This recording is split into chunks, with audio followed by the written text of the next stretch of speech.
Hey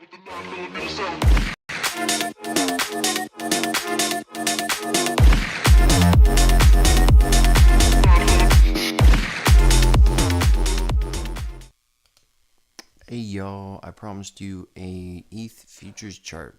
My apologies, I completely blanked out. It's getting pretty late here.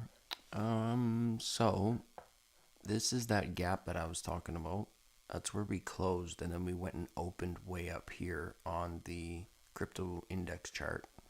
So this is what I use as support and resistance. So I'm going to be looking to get through this candle here. That's going to be really salient moving forward. It's either going to act as tremendous resistance, which it makes it look like it's doing right now, but because we haven't made it down here yet, I wouldn't anticipate price to want to come down here quite yet. If we can start busting into this gap, depending on where the close, that'll determine for me if we're going to come down here. So you see how this candle closed above the gap, and we didn't even bother to come down or retest the gap at all. It'll be the same thing here. So I know this looks like a bearish candle, but it's not. The open is 2426. So if you look at that candle, that's the open of the candle, and that's the close of the candle. So price action right now is showing me that order flow is indeed bullish. I would anticipate that this gap be used as support, and then depending on where we close here, that will let me know if we're going to seek a higher low in the trend yet. This could be it as well. If it's really bullish, this could be it. So like, take this for example. You see how you have a series of lower lows and then a lower high. So now you have your downtrend here. Lower low.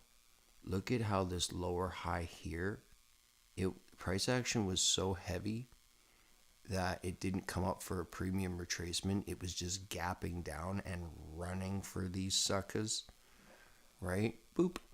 Random. It was just so heavy that it never came back up for a premium retracement. It never really trended nicely. It was just really heavy.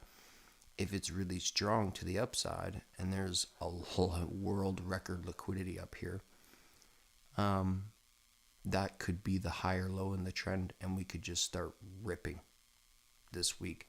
So how we front ran the big monthly candle, I need to do this in the weekly time frame, because I'm expecting a pretty violent grand finale here this week. Now, it's not to say that there will be one, and it could be to the downside, okay? But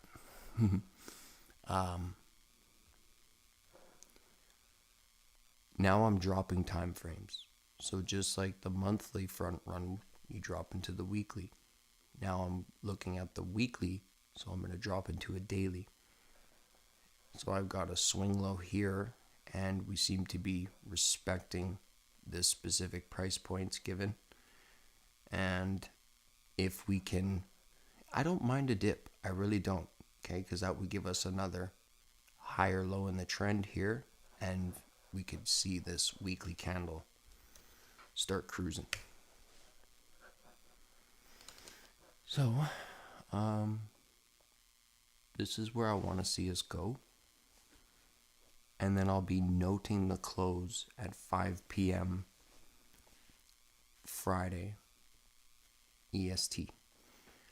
Yes, hello, shout out everybody. What's up, Lid Glass? Hey, Alejandro. Hey, miss you, bro. Thanks, man. Come back anytime. The Discord's lit. Like, lots of people are doing really good, and they're honing in on themselves. They're figuring it out. It's pretty great, man. What's up? Yes. Thank you for joining, everybody. Well, I promised you a futures chart, and there it is. So let's just see if we can hold that and make our little money printer in there. You just need a polite little dip and then a nice rip. God bless you. See you next week. Thank you. Peace.